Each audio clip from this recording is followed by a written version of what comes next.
Welcome to this very special edition reading. What we are doing here is we are looking at the energy and the zodiac sign for the Lion's Gate. The way that I am intending that this reading will work as a beneficial tool for you is to have you look at the qualities and characteristics and traits that come with the zodiac sign. So when we look at those traits, part of what we're looking at is what sign, what element is it? And by looking at the element qualities, that in a very fundamental level gives us an idea of what type of energy we're looking at. I don't want these videos to be insanely long, and so I will go ahead and put some of those additional qualities in the description box of the video. You can look at that to help you determine how you might work with this particular reading.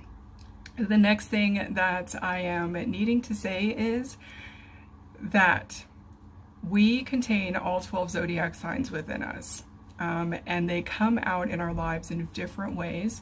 They have different areas that they govern, different ways that they affect us, and the degree to which these qualities show up in our lives can be different.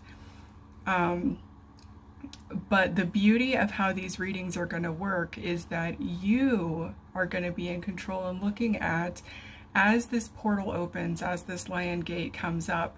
That's a reminder, I totally meant to do this at the very beginning. If you are new to the Lion's Gate portal, the 8-8 portal, I have created an intro video that will talk about that. I will link it also in the description box of this video. Well, Lion's Gate portal, August 8th, the period that I talked about, it's a great portal that helps us with manifesting. So as you look at your life right now and you look at, from the time of you watching this video, what is it that you're wanting to really manifest in your life? And if you happen to be watching it before a Lion's Gate, either the one that's happening this year or whatever year you happen to be watching this video, the idea behind this set of readings is you get to go into your personal astrology chart and you get to look at where your signs are, what they govern, how they can help you, and you get to make those choices about, okay, what extra areas of guidance am I looking for right now that can really help me maximize this manifestation energy?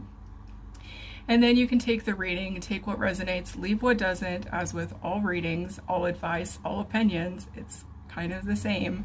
It's about being in your power and really aligning yourself with what feels right for you and letting go of the things that don't. This reading is going to be for our Libra energy. So I am asking for energy that is going to help Libra manifest during the Lion's Gate, during this portal energy that we have coming up. So what information, what message does Libra need at this time in order to help them with manifestation using this Lion's Gate portal?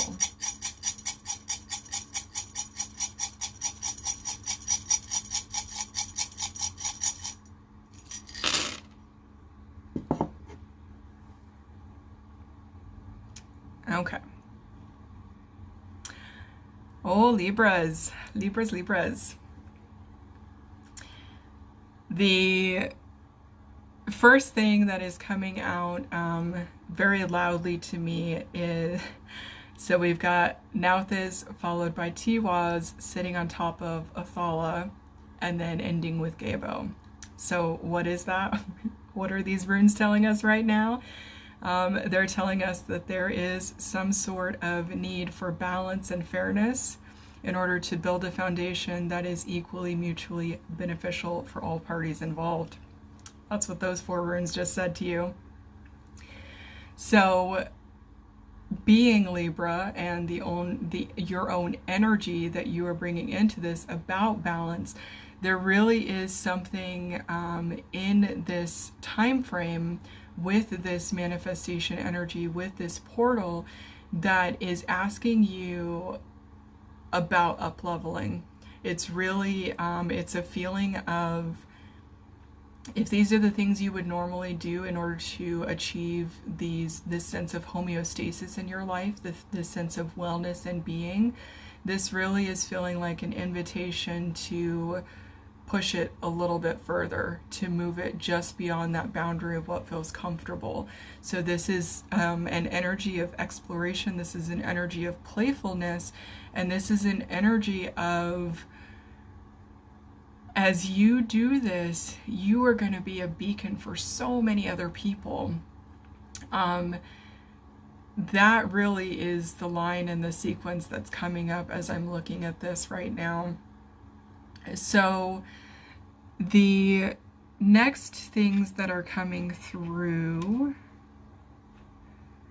we actually have Wunjo sitting at the end of that line, but it is paired with Perthro, but Perthro was covered.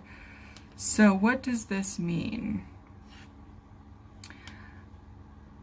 Wunjo is our rune of joy. Wunjo, I keep saying Wunjo and then rune and then it gets all caught up. But this is dealing with our crown chakra energy. So this is really about knowing your bliss, or being in your bliss is really what helps connect you into overall senses of wellness and homeostasis.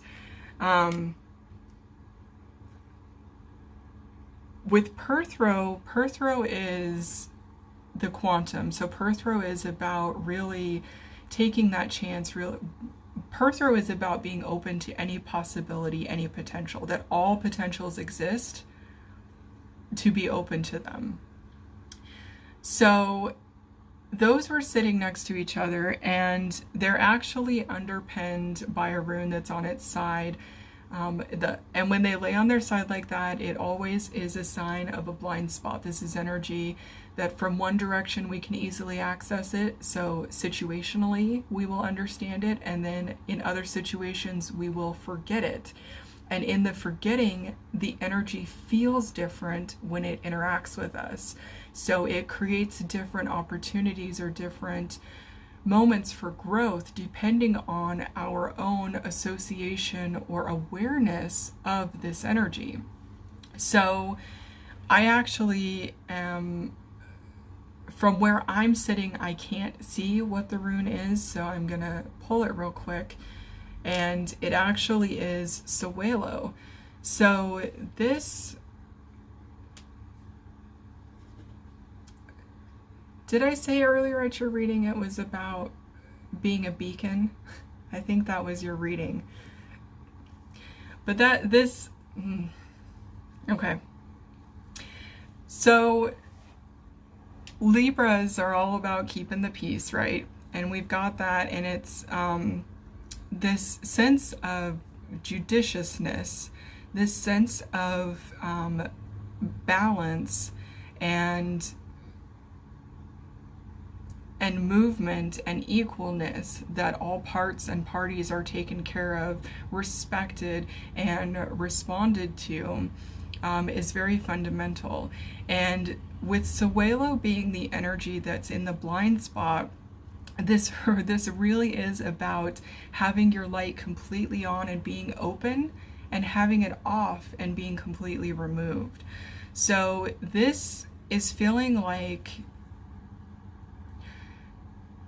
information for you about understanding the impact that you have not only on yourself but on others when you are standing in your power, when you are in moments of living your dream, when you are doing what you do best, and when you are seeking that balance and you are seeking that equal and fair exchange among everyone. So this is about coming back to self, this energy about helping you in this time. What's coming through guidance is saying that part of what's going to be helpful for you in manifesting is this idea of coming back to self, of really standing in your power, of standing in who you are, and not not worrying so much about what other people think or how they behave. And I think there's an energy here of that this kind of comes naturally to you, being able to understand different perspectives, being able to understand different motivations behind people. But this is an energy that almost is asking you, so being aware of it is one thing, but then holding no judgment for it and letting it go and letting it be and letting people be who they need to be. So there is almost a dualistic understanding when I'm looking at Perthro, Wunjo, and Sewelo of knowing when to shine or knowing how to shine. So there's a sense almost of like energy usage and conservation, of knowing. Yeah, it's kind of the silliest examples come to me when I'm channeling readings sometimes, but you know how when you're in the car and you're going uphill, well, if you have like the air conditioner running, like it's an extra drain on the car, it's kind of that feeling of like knowing, okay, like, so right now my energy and my effort is on like going up this hill or doing this thing, and the air conditioner is helping, but it's like it's having an impact on this overall system, on this vehicle being able to move me up this hill. So it's almost a sense of understanding that there are times when we make sacrifices. So for the time that you're traveling up the hill, you turn off the air conditioner and it makes the entire system, the overall car, can move easier. And I don't know, maybe I drive older cars and this isn't a thing that happens in cars anymore. Feel free to let me know in the comments for those of you who actually listen to this and it makes sense or it does or whatever. But that's the example that came through, and so for someone, it's going to make sense. So it really is about understanding that gauge, and that's where this sense of standing in your power, standing in your central sun, in your solar plexus, and radiating, it's that you don't have to have all systems going at once in order for things to function and to manifest in the way that you want them to. That there gets to be give and take. There gets to be a difference in understanding the cycles and moving through them. Now, we also have for you guys Kenaz, which is the torch energy. This is the personal illumination. So this again is moving from, whereas Sewelo would be more of this collective energy, this collective sun or light or fire that you share with the world. Kenaz is going to be more of the personal, in the heart space. This is going to be your desires. This is going to be all the things that light you up and propel you through life. And as you start to move with the things that propel you, you're going to find that it moves you into environments and situations where there are other things for you to call upon that will then help propel you and move you through the situation. So you really have, your guidance is telling you that you have access to different levels of energetic shifting at this time, on the personal level and on your community level. So be aware of it and remember to use the energy in a way that is self-serving, that does not drain you, in a way that is going to fuel you so that you can be available for yourself. Because being available for yourself is truly how you can then be available for other people. Next we have Awaz, which is the world tree. So this is our alignment energy. This is very much about as above, so below, as within, so without. So in this way, in a very large tree of life, cosmic web, the different realms and worlds are connected, and we have transition points between them, and that you have the ability and the access to move within these different worlds. That's the type of energy that Awaz is bringing in for you guys. So it really is a sense of connecting in like this is going to expand your world. It's going to bring you more opportunities. It's going to bring you more availability, or I don't like the word chance, but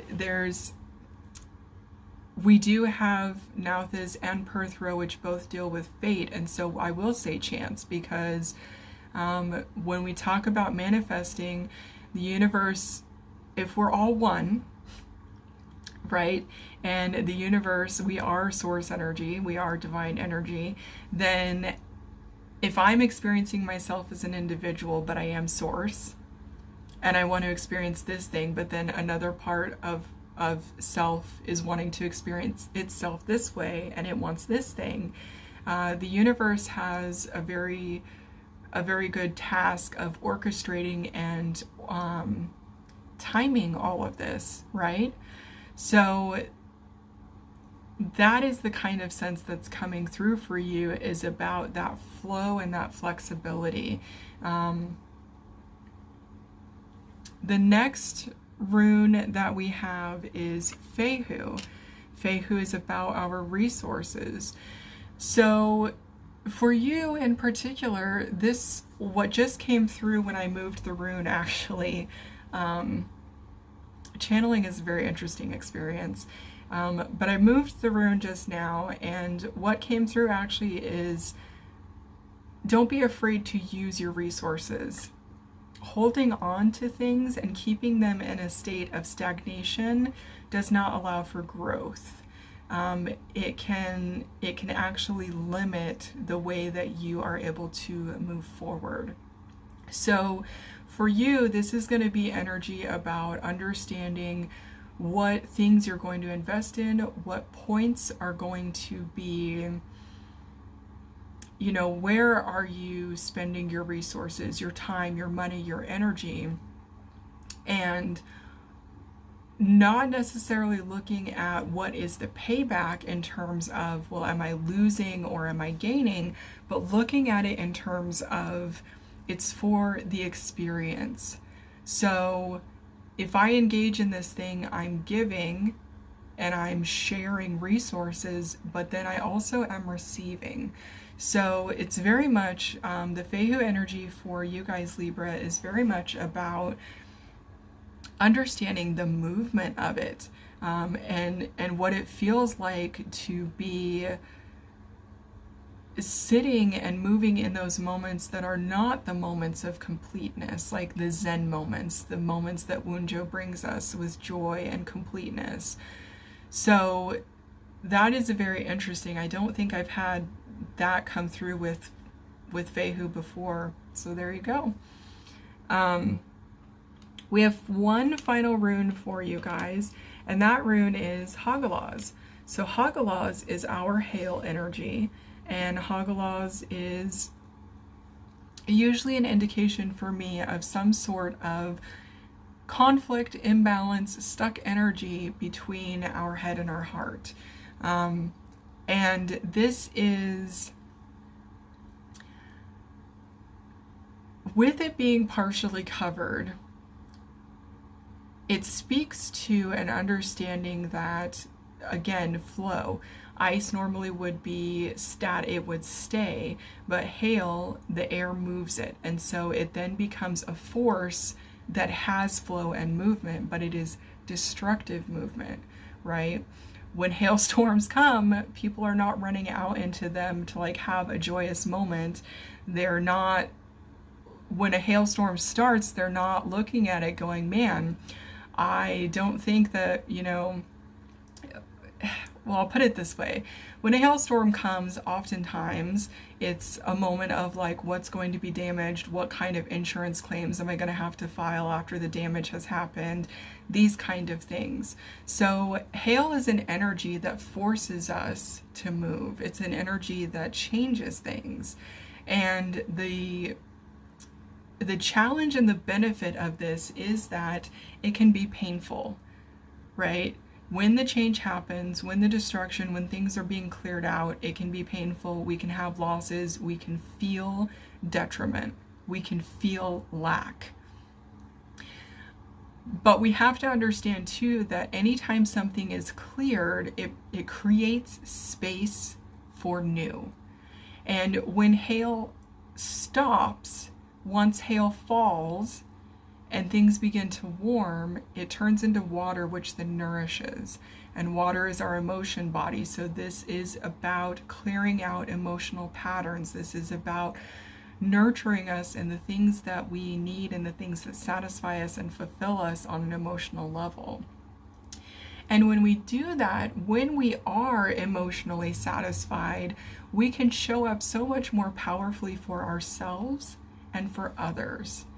And that was a lot of the energy that was coming out at the beginning of the reading for you guys, was about this energy of being balanced and what it means to show up and be there for others. So that is the information that's coming through for you with the runes. I am going to finish the reading by pulling a card from my Spirit of the Wheel deck.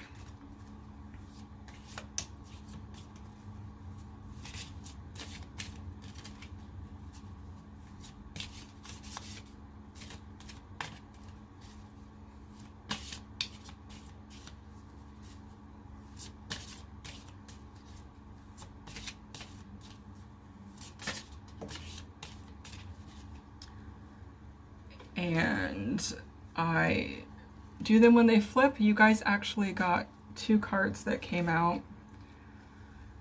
I'll show pictures of them at the end.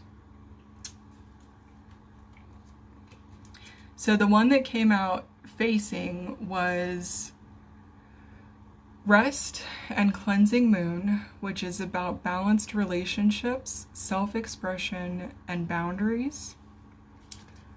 And we also had Turtle Clan, which was about grounding, steady progress, and solidity. So interesting that for you guys in the very beginning, it was about balance. And that 2 cards came out.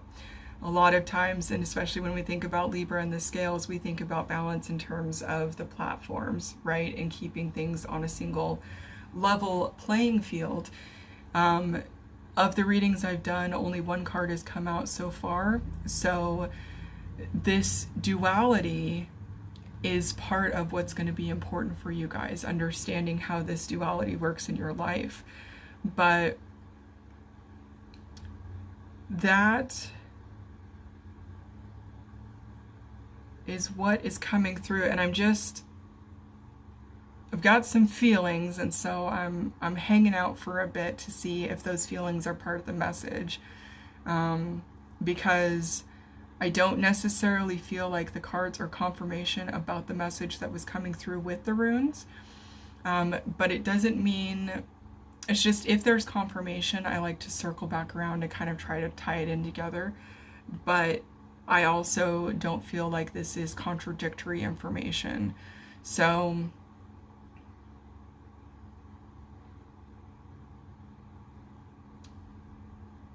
that's what we have. But this turtle one, that little medallion really looks like an eye. And as it's sitting here laid in front of me, it keeps drawing my attention. So what's coming through in that is understanding where to focus your energy and your attention as you work with the energy of manifesting during this Lion's Gate. So I want to take this time to thank our guides, to thank the runes, and to thank you. I have one final little snippet for you guys, but I'm wishing you well, and I look forward to seeing you in future readings. Thank you so much for attending this reading, spending time with me, and most importantly, spending time with yourself to know yourself better and to be more in your power as you live your life. If you are interested in learning the runes, I am actually creating a class that will be launching shortly after the Lion's Gate, so middle of August, I'm thinking.